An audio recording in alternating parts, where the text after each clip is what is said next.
June 7, 1944, 0614 hours. 2 miles inland from Omaha Beach, Normandy, France. The air smells like scorched metal and wet earth. Smoke drifts through the hedgerows like ghosts, mixing with the morning fog that clings to the Norman countryside. Sergeant Jack "Hammer" Morrison crouches inside the cramped belly of his M4 Sherman tank, sweat already soaking through his olive-drab undershirt despite the cool morning air. The engine rumbles beneath him, a dependable American growl that's been his constant companion since they landed yesterday. "Driver, hold position," Morrison speaks into the intercom, his Texas drawl cutting through the static. "Gunner, keep your eyes on that tree line. Outside, the hedgerows of Normandy stretch endlessly thick walls of earth and ancient roots that turn every field into a natural fortress. Morrison doesn't like it. Hell, nobody likes it. Back in England, they trained on open ground, expecting the kind of tank warfare Patton keeps talking about in those briefings. Fast, mobile, overwhelming. This is like fighting in a damn maze. Private Danny Kowalski, the loader, shifts nervously beside a 75mm shell. "Sarge, you think the Krauts are really out there?" "Haven't seen nothing but cows since we rolled off that beach." Morrison doesn't answer right away. He's thinking about the intelligence briefing 3 days ago aboard the transport ship. Some British officer with a fancy accent and a pointer, tapping at grainy photographs of German armor. Tigers, panthers, names that sound more like zoo animals than killing machines. "Gentlemen," the Brit had said, not hiding the concern in his voice, "the German tanks you'll face are superior in nearly every metric. Thicker armor, more powerful guns. Your Sherman's 75mm will struggle to penetrate a Tiger's frontal armor at combat ranges."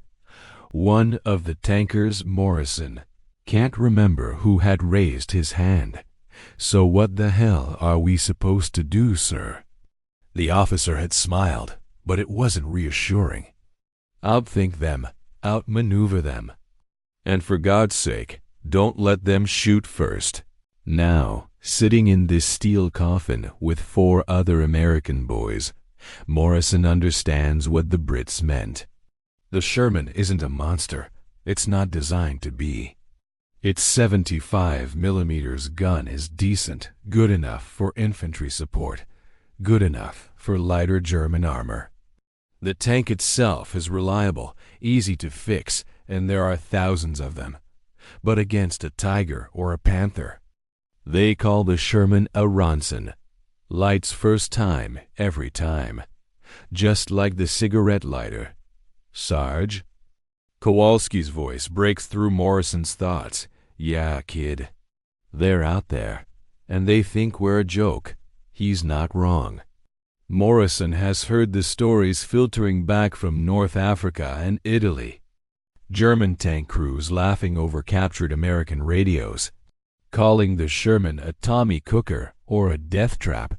Panzer commanders placing bets on how many Shermans they can knock out before breakfast.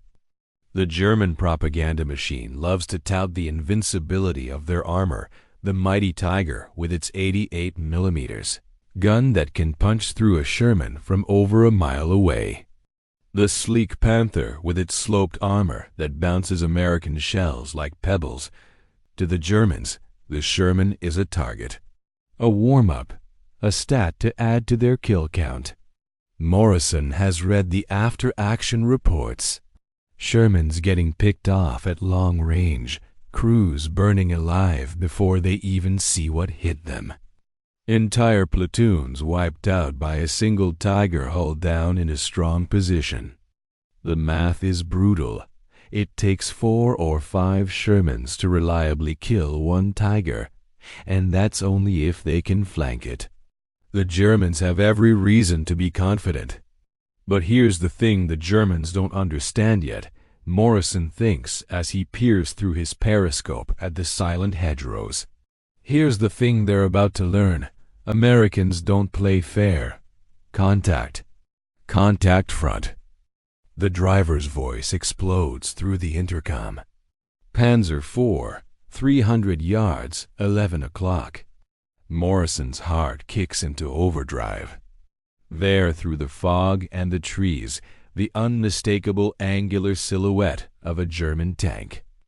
Its long gun swivels toward them. Gunner, target identified, load he up.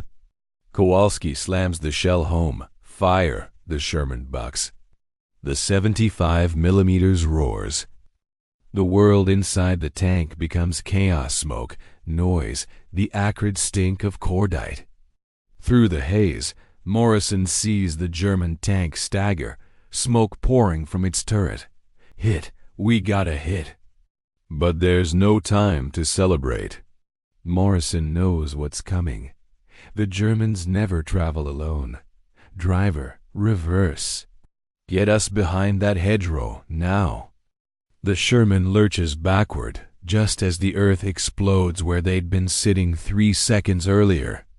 Another German tank, a Panther this time, bigger and meaner, rolls into view. Its 75mm gun makes the Shermans look like a pea shooter. Morrison watches through the periscope as the Panther commander stands in his cupola, probably radioing to his buddies, probably laughing, probably thinking this is going to be easy. That's when Morrison hears the sound that will haunt German tankers for the rest of the war, the rumble of more Shermans.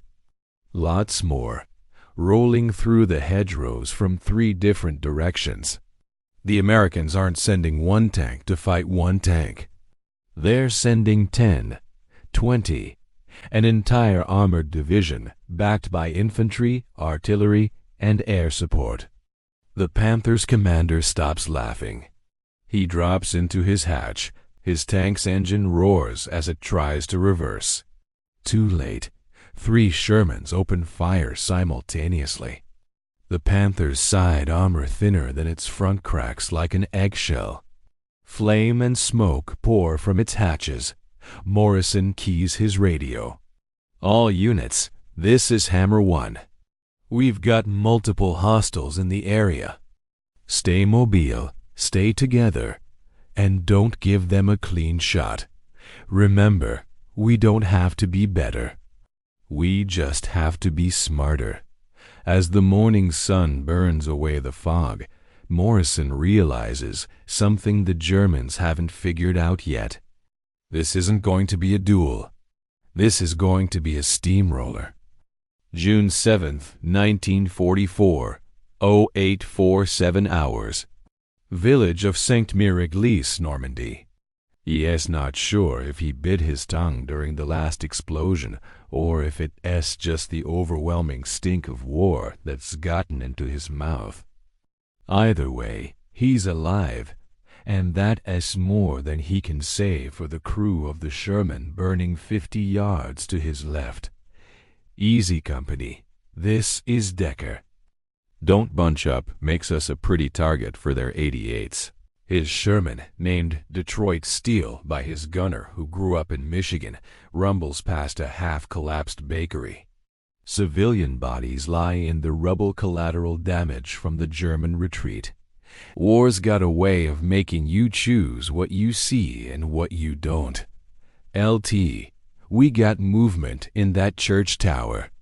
Corporal Billy Hayes, the gunner, doesn't wait for permission. A German soldier tumbles out, his rifle clattering on the cobblestones below. Decker scans the village through his periscope.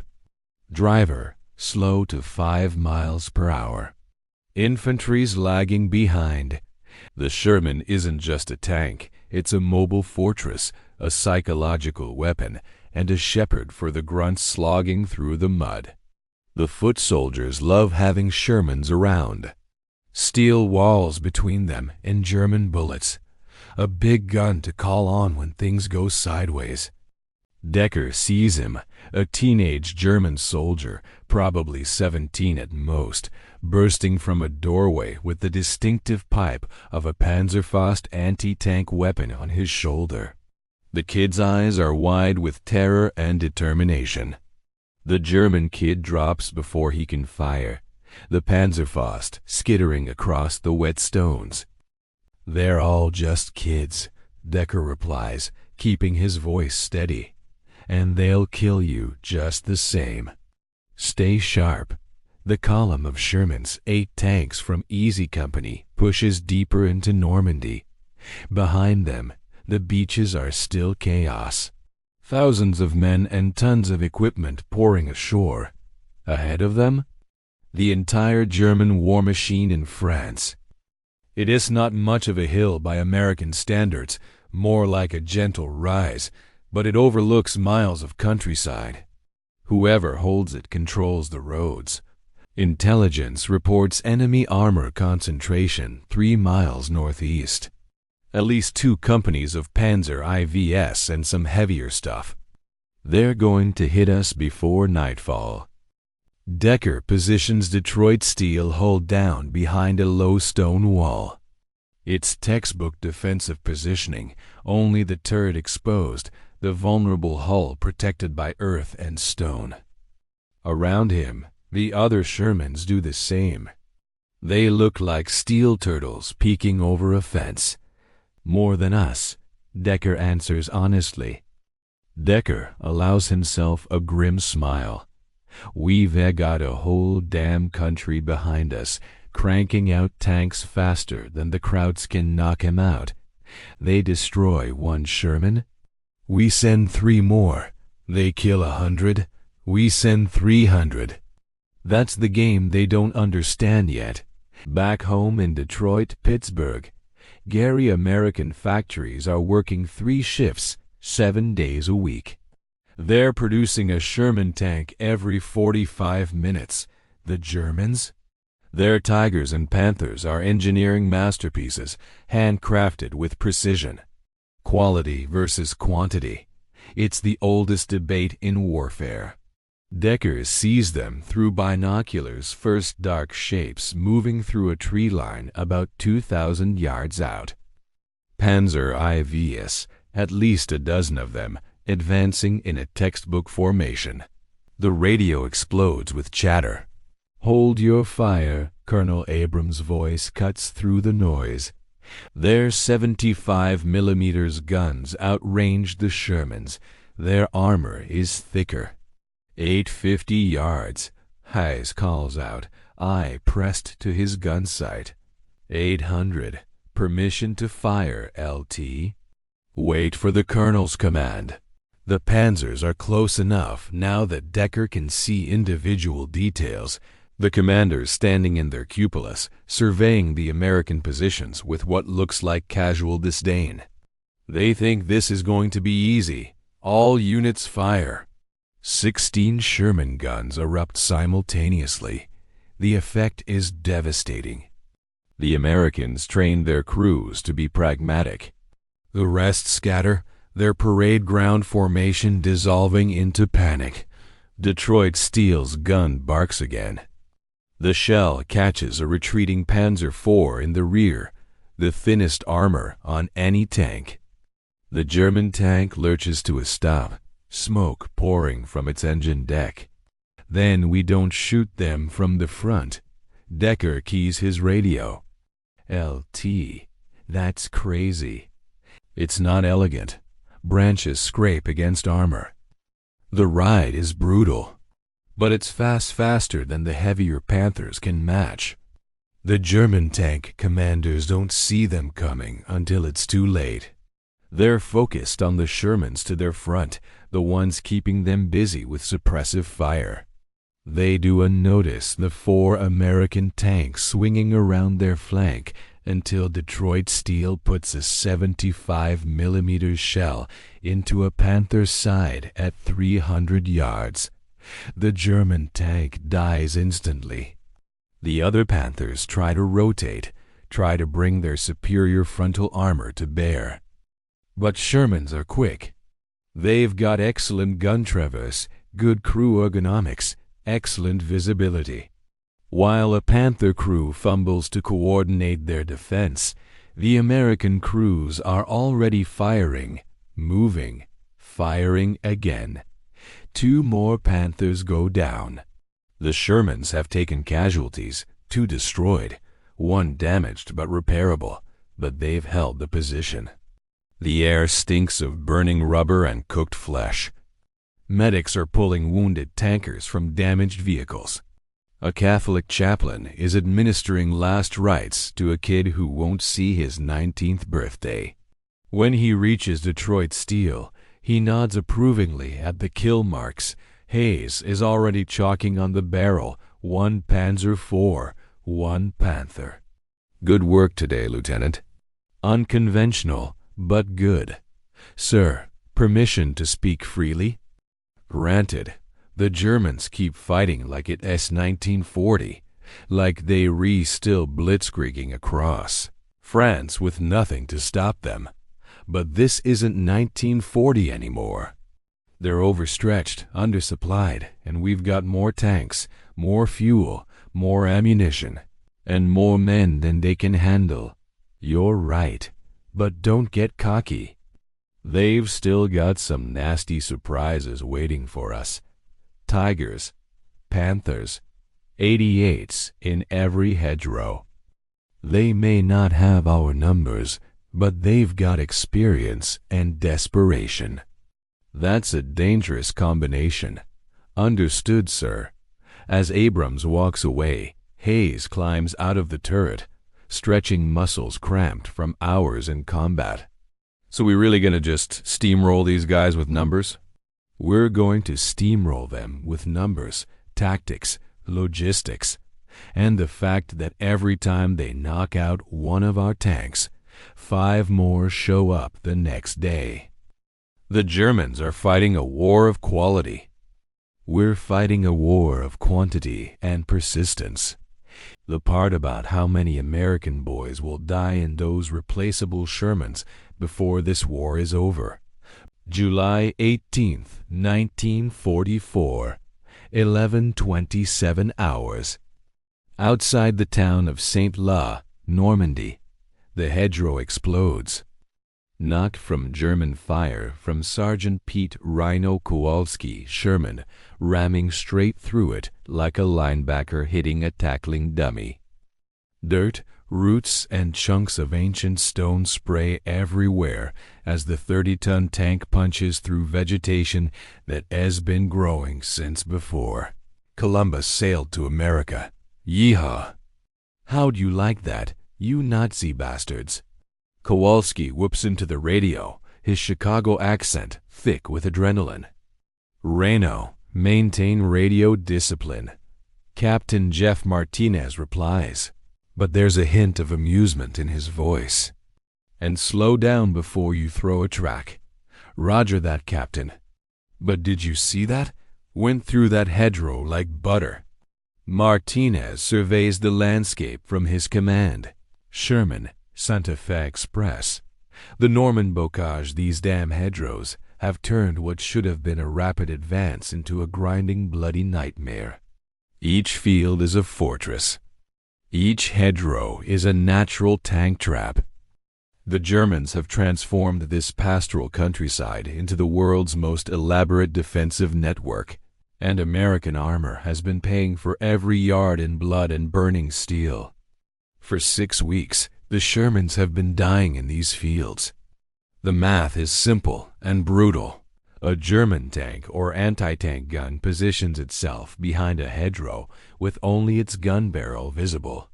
American Shermans advance, climb the earthen wall of the hedgerow to get over it, and expose their thin belly armor for 3 or 4 seconds.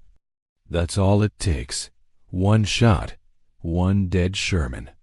1 crew that won't see home again. The tankers started calling it the bocage lottery.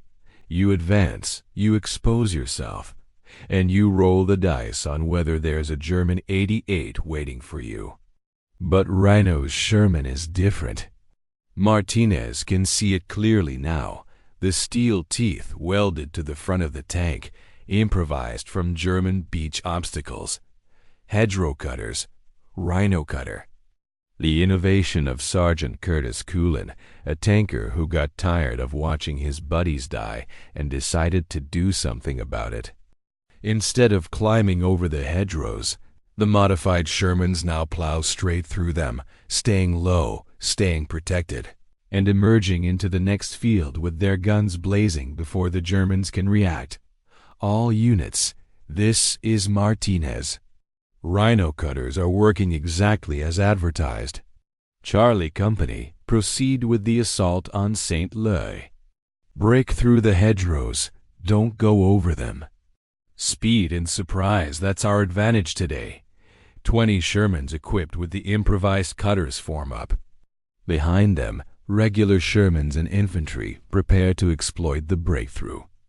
Above them, P-47 Thunderbolts circle like hawks, waiting to pounce on any German armor foolish enough to show itself. This is what the Germans don't understand, Martinez thinks. They design perfect tanks in perfect factories with perfect engineering. Meanwhile, American sergeants are welding scrap metal to their Shermans in the field and solving problems the engineers back in Detroit never imagined. Adaptation, that's the American superpower. 1,203 hours. The outskirts of Saint-Leu. The attack goes better than anyone expected.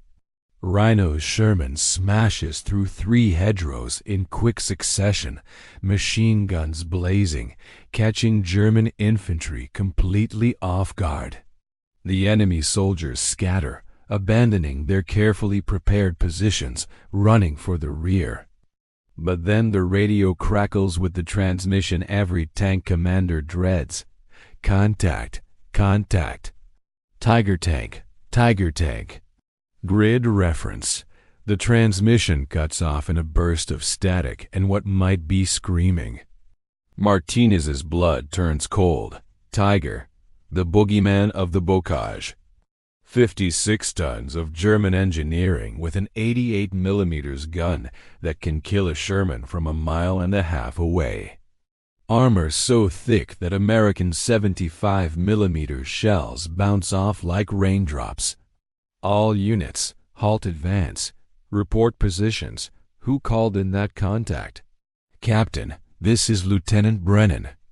It was Davis's tank, Devil Dog. He's gone, sir. Took a hit from the left.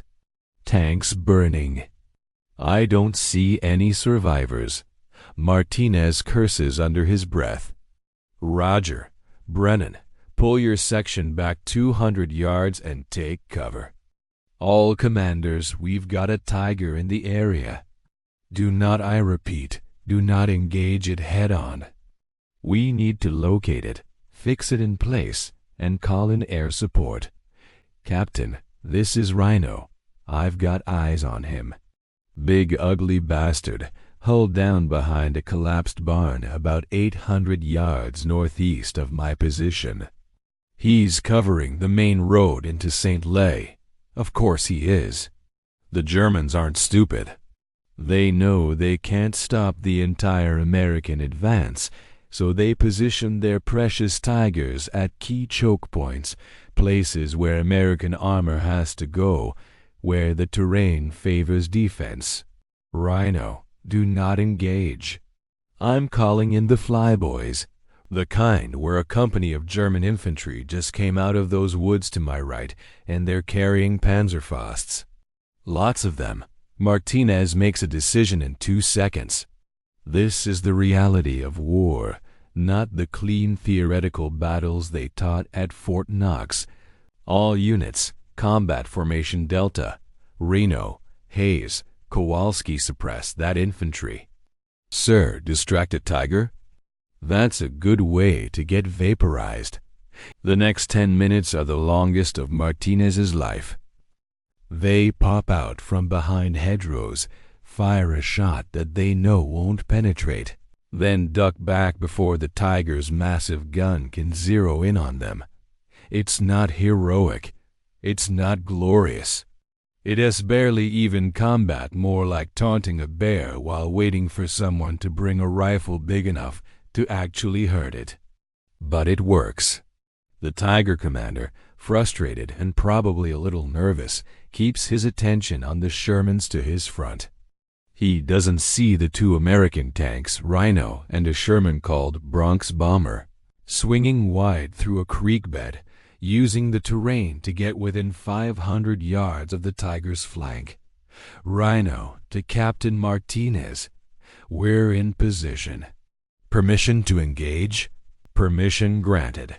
Hit him hard, hit him fast, and then get the hell out of there. Both Shermans fire simultaneously, aiming for the Tiger's side armor, still formidable, but not the impenetrable fortress of its frontal plate. The first two shells bounce off. The Tiger begins to rotate its turret, that massive 88mm gun swinging toward this new threat. But Rhino's gunner, a kid from Brooklyn named Eddie Schultz, fires again, and again, and again. Come on, you stubborn son of a bitch, die. The fifth shot penetrates. There's a flash, then thick black smoke pours from the Tiger's engine compartment. The turret stops rotating. The hatch flies open, and German tankers bail out, running for the tree line. Tigers disabled. Tigers disabled. Rhino's voice is triumphant. Scratch one Nazi super tank. The American tankers erupt in cheers over the radio. Taking out a Tiger, even a disabled one, is like winning the lottery and getting a promotion on the same day. But Martinez doesn't celebrate yet. He's watching the German infantry fall back, demoralized by the loss of their armored support. He's watching the road to Saint-La open up. He's watching the entire German defensive line begin to crumble. All units pursue but maintain caution. The Germans will have more surprises waiting. Stay sharp, stay mobile, and remember, we don't win by being tougher. We win by being smarter and meaner and more numerous. By 1600 hours, Charlie Company has pushed 2 miles past Saint-La. Behind them, engineers are already bringing up supplies, fuel, ammunition, spare parts. The American logistics machine, the unglamorous but essential backbone of victory, is rolling forward. That night, Martinez gathers his tank commanders around a map spread across the hood of a jeep. Someone's found a bottle of French wine in an abandoned farmhouse, and they're passing it around. Gentlemen, today was a good day. Because we're badass Americans? Rhino offers, grinning. Because we adapted, Martinez corrects. Sergeant Cullen invented the hedgerow cutter. They plant their Tigers in strong positions and expect us to batter ourselves to death against them. And for a while, we did. He takes a swig of wine and passes the bottle. But not anymore. Not because our tanks are better. They're not. Not because our guns are bigger. They aren't. When the Germans think they've got us figured out, we change the rules. And to production, Martinez adds. Because even when we lose tanks, and we will, there are 10 more on ships crossing the Atlantic right now. The Germans knock out 100 Shermans, and we send 200 more. They destroy a Tiger, and it takes them 6 months to replace it. 5 good men died in that tank. 5 families back home will get telegrams that start with, "We regret to inform you ... And we're going to keep winning until every last Nazi tank is scrap metal and every last German soldier either surrenders or goes home in a box." About the lottery they play every time they button up their hatches and roll forward. About the Tiger, now disabled. About the German line, now broken. They're thinking about momentum. And in war, Momentum is everything.